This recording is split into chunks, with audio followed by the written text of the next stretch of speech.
Então, pessoal, estamos aqui falando hoje sobre o Epicuro. Nós vamos discutir os elementos jurídicos na obra desse autor a partir da leitura das suas máximas. Essas máximas são uma série de frases importantes, uma série de ditos fundamentais que o autor produziu sobre diversos temas diferentes. E nós vamos focar especificamente nos temas jurídicos abordados pelo autor. A 31ª das máximas, que é onde começa o conteúdo jurídico presente na obra do Epicuro, fala sobre o direito da natureza. Ela vai dizer textualmente: o direito da natureza é sinal do interesse para não prejudicar os outros nem ser prejudicado. Isso tem relação com a definição de limites e regras, com a definição inclusive da própria natureza das relações jurídicas entre as pessoas. Quando o Epicuro fala em direito de natureza e fala dele como sinal do interesse em não prejudicar os outros nem ser prejudicado, ele fala sobre a natureza das coisas, a natureza da relação entre as pessoas extraída do mundo natural.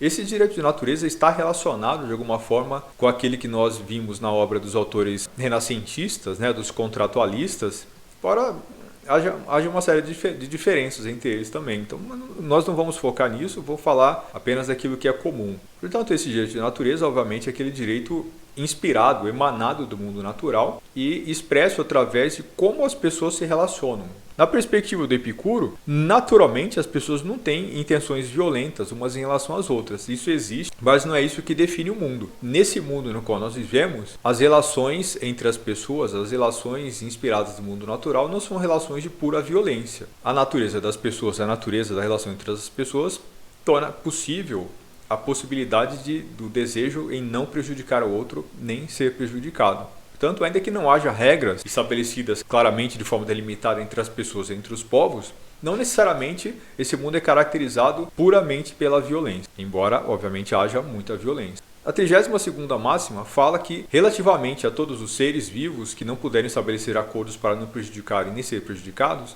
nada é justo nem injusto.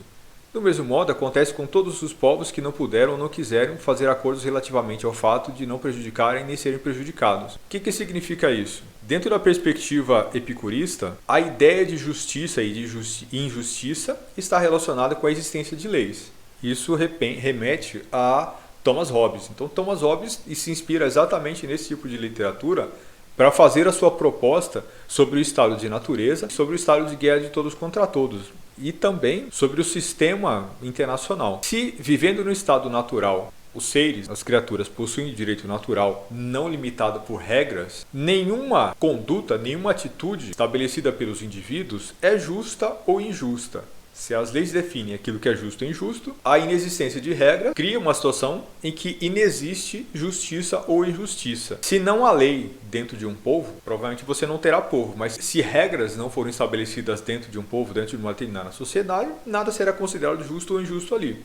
Se não há tratados, se não há normas que regulamentem as relações entre povos, nada que for feito nessa relação internacional pode ser considerada justa ou injusta. É mais ou menos como se nós pensarmos na existência do mundo natural. Epicuro está se referindo à relação entre as pessoas e à relação entre os estados, mais ou menos como as relações entre as criaturas e os seres que existem na natureza.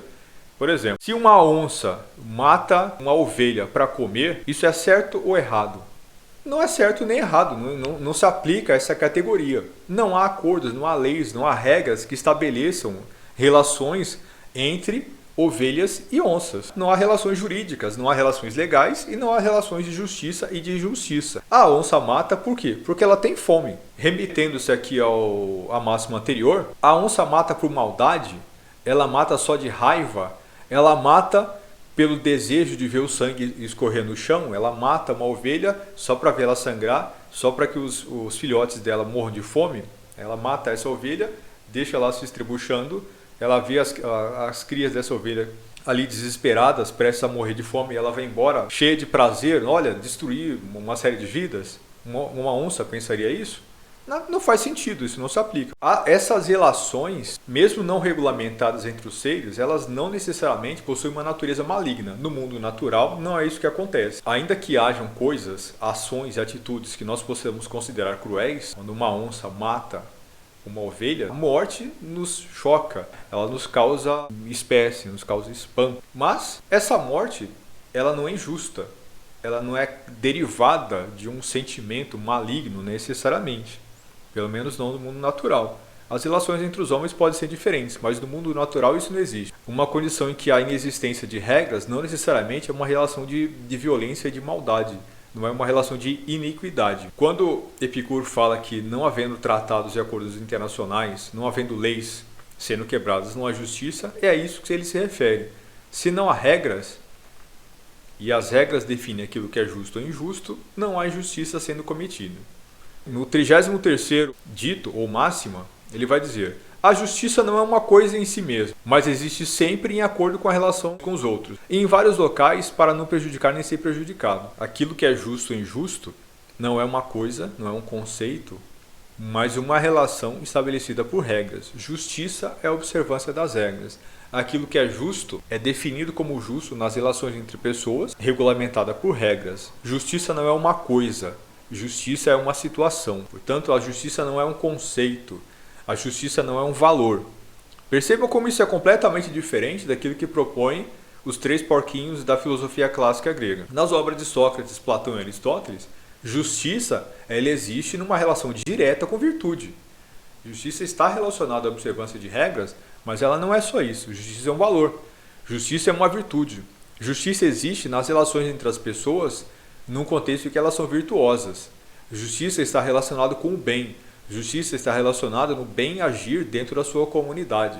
Justiça é um comportamento bom, decente, valoroso, virtuoso, observador das regras. Observador das regras está em último lugar aqui. A justiça ela é uma emanação da virtude que nos leva a observar essas regras. É perfeitamente possível que, mesmo observando as regras, uma pessoa não seja justa, decente e virtuosa. Isso está lá em Aristóteles. Ser uma pessoa virtuosa significa ter dentro de si o desejo do bem e o desejo do justo. Se eu observo regras, se eu sigo a lei exclusivamente porque eu tenho medo da punição, medo de ser pego, eu não sou justo, eu não sou decente, eu não sou verdadeiro, ainda que eu esteja observando as regras. Dentro da lógica epicurista, isso não faz sentido. Ele vai falar aqui que a justiça não é uma coisa em si.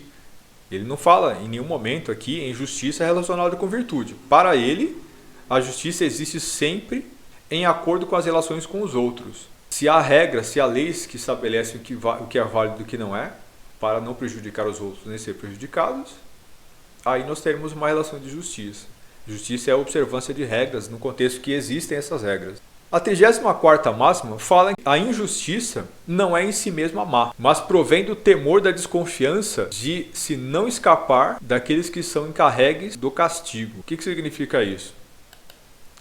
Por injustiça, ele se refere aqui também àquilo que é um elemento da transgressão, daquilo que nos causa dor. Veja que ele fala de justiça e de injustiça com cargas até valorativas diferentes. Quando ele fala em justiça, ele pensa exclusivamente na observância das regras. Quando ele fala em injustiça, ele fala num comportamento injusto, mas também numa situação de injustiça na qual a dor está presente. Vejam aqui de novo. A injustiça não é em si mesma má, mas provém do temor da desconfiança de não escapar daqueles que estão encarregues do castigo. Significa aquele estado de perturbação da alma. A angústia. Quando ele fala de injustiça, ele fala de uma situação dolorosa, de uma situação dolorida, de uma situação angustiosa. Portanto, injustiça para ele refere-se à transgressão, ao rompimento do acordo, mas também àquela situação de dor, àquela situação de tormento, seja ela a angústia ou medo da punição, seja lá o que for. Ele fala de injustiça e justiça em 2 níveis diferentes. Justiça não tem carga valorativa, injustiça tem carga valorativa. A injustiça, ou aquilo que ele chama de injustiça nessa máxima, seria aquela situação de dor. A injustiça está na transgressão, mas ela também é o medo das consequências, é o medo da punição. A 35ª máxima afirma que não é possível que aquele que faz em segredo alguma coisa, daquelas coisas que foram estabelecidas entre os homens para não prejudicar nem serem prejudicados, acredite que escapará, ainda que no presente muitas vezes escape, na verdade até a morte é incerto se escapará. Ele está dizendo que aquele que cometeu uma injustiça permanecerá com medo da punição até o seu momento final, até a morte, ainda que momentaneamente ele escape. Portanto, ele está se referindo aqui a uma situação ou uma condição em que as pessoas que cometem transgressões, elas terão permanentemente medo das consequências dessa transgressão. Uma pessoa que comete um crime, ela será sempre atormentada por aquele ato. Ela continuará sempre à sombra, sobre o espectro da possibilidade da punição. Isso parece uma coisa muito estranha para nós, mas para entender de onde ele tira isso, é importante voltar lá não para a filosofia grega, mas para a poesia grega, para as obras de dramaturgia produzidas na Grécia Antiga. Há diversas obras importantes em que homens, deuses, semideuses cometem transgressões e são punidas por isso. Acteu, por exemplo, é o caçador. Aqui só um exemplo da mitologia grega. Era um caçador, em determinado momento, correndo atrás da sua caça, encontra um lago em que a deusa Ártemis está se banhando, a deusa está nua. Ele vai dar uma olhada, a deusa percebe que o mortal a viu nua, banhando-se, e ele é cegado, morto por isso, né? Ele é enlouquecido, os cachorros vão comer, destroçar todo o corpo dele.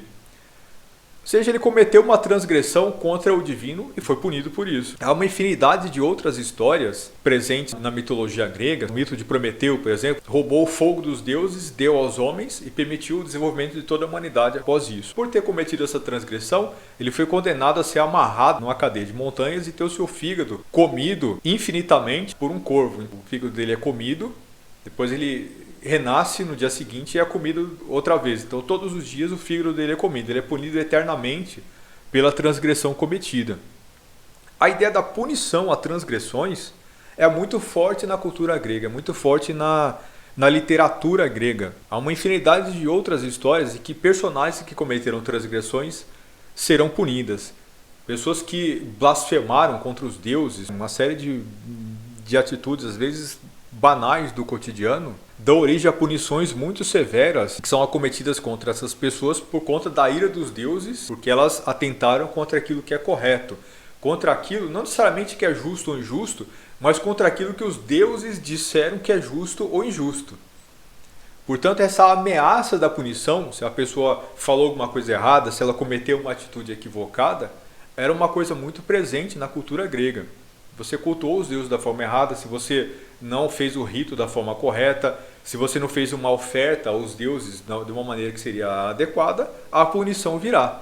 É uma sombra que está sempre presente na cabeça, no imaginário do povo grego. Quando Epicuro refere-se aqui a essa punição inescapável, esse medo infinito, esse medo da punição até o dia da morte, ele está falando de uma punição aqui no sentido mais conceitual. Não é somente a punição, por exemplo, acarretada pelo Estado. Alguém vai descobrir e você vai ser punido, será preso por conta disso, será açoitado por conta disso. Essa conduta que é inescapável, ela é inescapável porque, afinal das contas, o mundo conspira contra aquele que causa o mal. Ele não está pensando aqui necessariamente, o Epicuro, por razões que vocês viram lá no vídeo anterior, o Epicuro imagina que os deuses não se preocupam com o nosso mundo. Os deuses vivem lá a vida deles, eles são perfeitos e o mundo dos homens, ele é fruto das coisas que nós mesmos fazemos. Ele é fruto das nossas escolhas, das nossas boas e más escolhas. No entanto,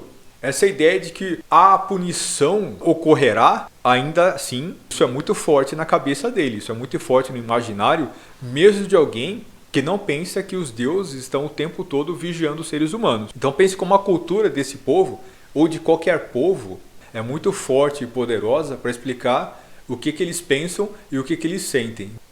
A 36ª máxima afirma que, de acordo com aquilo que é comum, o justo é o mesmo para todos. Na verdade, era algo útil nas relações de uns com os outros. Mas de acordo com aquilo que é específico de uma região, e de quaisquer outros motivos, não se concorda que o justo seja o mesmo para todos.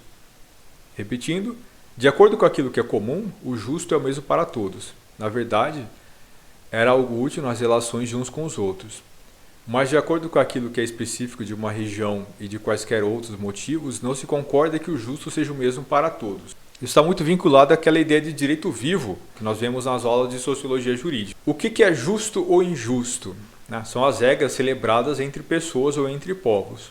Mas as regras celebradas aqui são diferentes das regras celebradas acolá. Se aquilo que é determinado pelas nossas regras define para nós aquilo que é justo ou injusto, se um outro povo, se uma outra região criou regras diferentes, ela estabelece que lá, justo ou injusto, significa uma coisa completamente diferente. Portanto, justo ou injusto é estabelecido por regras e por regras específicas. A ideia daquilo que é certo ou errado para um determinado povo pode perfeitamente ser diferente daquilo que é certo ou errado para outro povo. É isso que explica que nós temos leis diferentes das leis de outras nações. A legislação brasileira é muito diferente da legislação coreana, da legislação saudita, né, da legislação dinamarquesa. Coisas que nós consideramos certo e errado, justo ou injusto aqui, podem ser considerados absurdos em outros lugares. Países que não respeitam a ideia de liberdade de expressão são considerados países bárbaros, por exemplo, para os nossos critérios. Mas para os critérios deles não faz sentido. A nossa interpretação daquilo que é justo e injusto nesse tema específico é nossa. Para eles a coisa funciona de forma diferente. Portanto, para Epicuro, justiça não é um valor, ela não é um conceito, ela é apenas a observância de regras. E mais do que isso, ela é perfeitamente variável dependendo de lugar para lugar. Justiça é observar as regras, e se as regras são diferentes, aquilo que é justo e injusto é diferente. Na máxima 37, ele vai afirmar aqui que o testemunho de que convém para a utilidade da vida em comum de uns com os outros, entre os homens tem caráter de justo. Quer seja o mesmo para todos, quer não seja. Se alguém estabelecer uma norma do que é conveniente na vida em comum, nem isso tem a natureza do justo. E se aquilo que é útil de acordo com o justo se altera, então durante algum tempo convém a ideia anterior, e durante esse tempo não é menos justo para aqueles que se preocupam, perturbam com as vozes ocas, mas para aqueles que olham para os fatos. O que significa isso? Antes de comentar, eu vou ler a 38ª máxima, porque ela é absolutamente complementar a essa 37ª. A 38ª afirma o seguinte: quando, não surgindo coisas novas, se verifica que o que foi estabelecido como justo não convém à noção anterior de justo, então essas coisas não são justas. Mas, quando há coisas novas e essas coisas justas estabelecidas são ainda úteis, então são justas para a vida em comum de uns cidadãos como os outros. Mas, mais tarde, quando não forem úteis, então não são justas.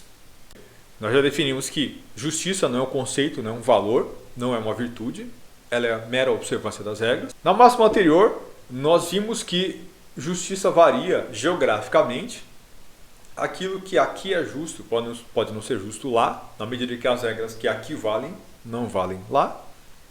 Mas ele também afirma aqui que aquilo que é justo ou injusto, portanto a noção de justiça, varia de acordo com o tempo.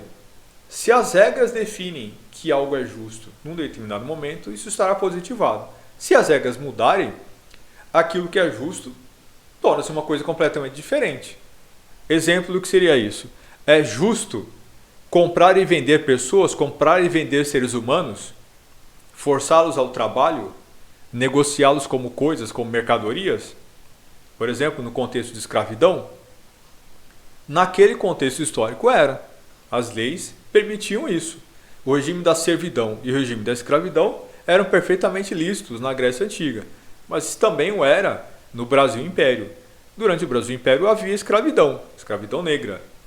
Então havia aqui uma situação em que era possível comprar e vender pessoas e forçá-las a trabalhar nas suas terras ou nas suas casas, no seu negócio. Os escravos eles eram tanto urbanos quanto escravos rurais. Havia escravos que saíam para vender os doces, por exemplo, né, para os seus amos. Essa relação de escravidão continua sendo justa no Brasil de hoje? Não. Por quê? Porque não está na regra, não está na lei. É proibido, né, pela legislação brasileira, escravizar pessoas. Não é mais considerado um ato legal, um ato justo, juridicamente válido. No passado era. Então aquilo que era justo no passado, comprar e vender pessoas, perfeitamente justo e ilícito. Fugir era injusto, era ilícito. Então se um escravo foge, ele está cometendo uma injustiça contra o seu senhor. Era isso que a legislação brasileira dizia. Na situação atual, no Brasil atual, escravizar pessoas é uma abominação. Não só uma abominação moral, mas é uma abominação jurídica.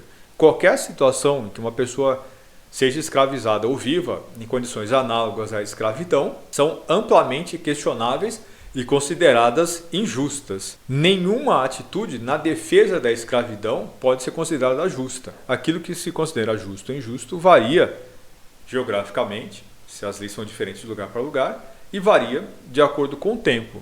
na medida em que as leis também se transformam.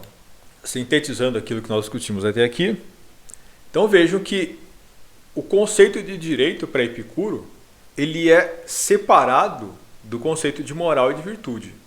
Ele está relacionado às leis e separado da ideia de virtude e de moral.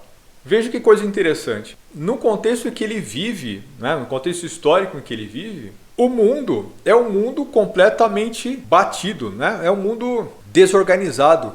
É um mundo onde a política não é mais satisfatória. O homem não pode mais ser considerado um animal político no sentido de que o valor individual conta, você pode agir para transformar o mundo à sua volta. No contexto imperial, no contexto em que a sociedade foi dominada, ela é invadida, controlada por outro, por um rei, por um imperador, como é que você faz a diferença pessoalmente? Você não faz. E se essas leis elas são feitas lá longe, se essas leis elas são impostas de cima para baixo, elas não expressam mais a cultura, o valor, os desejos, os anseios e a moral daquele povo, daquela região. Então as leis elas são separadas, elas não são mais uma expressão daquilo que eu sou. Se eu não posso mais influenciar nos destinos da minha cidade, as leis não representam mais a minha vontade, as leis vêm de fora. Se essas leis vêm de fora, portanto elas não têm mais relação com moral, com valor, né? com os anseios do cidadão que vive ali. Ela não expressa mais a vontade das pessoas, ela expressa uma coisa diferente. Quando Epicuro fala isso, ele não diz que ele deseja isso, que ele acha que isso seja correto. Ele fala nisso, ele fala em direito nesses termos, porque é isso que ele enxerga à volta dele. Ele não está dizendo como ele gostaria que o direito fosse. Ele está dizendo como ele acha que é. Como funciona. Num contexto que há uma invasão e o imperador dita a regra, direito é isso aí. Direito é a lei, é a regra. Você não tem como influenciá-lo, ele não fala em nenhum momento nisso. Portanto, isso é justo, isso é virtuoso, isso é moral? Não. O contexto político, quando ele muda, no contexto que não há mais democracia, no contexto em que o valor do cidadão, no contexto que a liberdade não existe mais, então o direito deixa de ser virtuoso. O direito deixa de ter valor no sentido das virtudes cidadãs presentes na polis clássica. Direito é outra coisa. No contexto em que uma ditadura está presente, no contexto em que a lei vem de fora, no contexto em que a lei vem de cima para baixo, direito não tem valor. Direito não tem virtude. Direito é só regra. Direito só estabelece relação entre as pessoas. Num contexto como esse, o que é justo ou injusto? Observar a regra ou não. Epicuro fala nisso para mostrar como as pessoas podem viver num mundo como esse. O que é o mundo? Ele é inspirado no direito da natureza. O mundo é o mundo no qual a onça come a ovelha. Nesse mundo, os impérios poderosos invadem e destroem os fracos. E por que eles fazem isso? Porque eles podem. E o que explica isso? Isso é justo no sentido de ser correto? É verdadeiro? É bom? É belo? Não, não existe isso. Num contexto em que não há valor nos homens que formulam as regras não têm valor. As relações entre as pessoas não valem mais dentro dessa lógica da virtude. Então as pessoas vivem mais ou menos como vivem no mundo da natureza.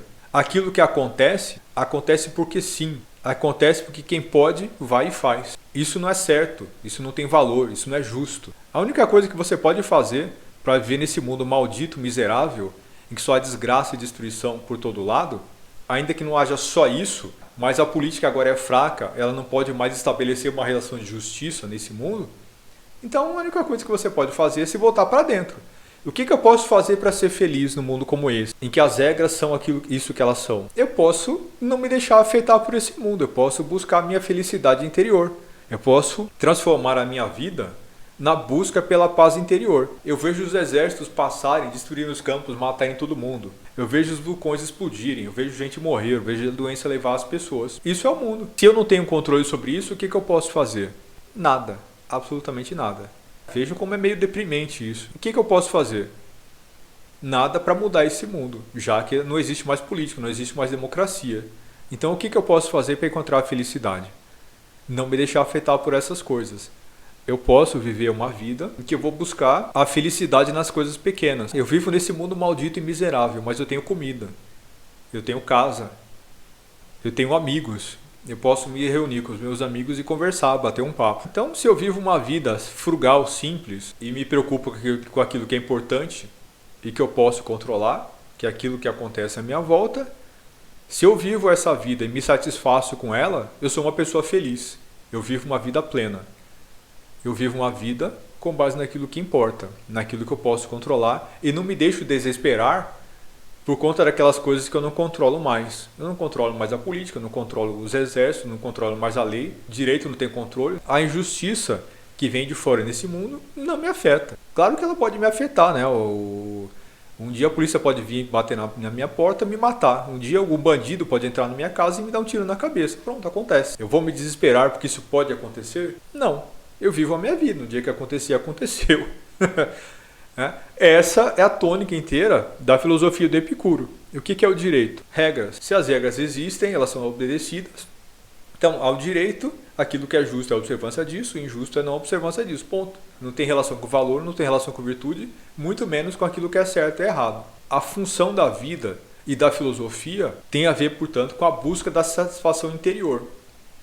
A razão de ser da filosofia é trazer a felicidade para as pessoas. Portanto, fazer filosofia significa compreender aquilo que é importante para a busca da felicidade. Viver de acordo com aquilo que faz sentido, daquilo que é fundamental para cada pessoa, para cada ser humano. E é isso que nós podemos fazer, nada mais, nada menos. Certo? Então é isso, pessoal. Até a próxima.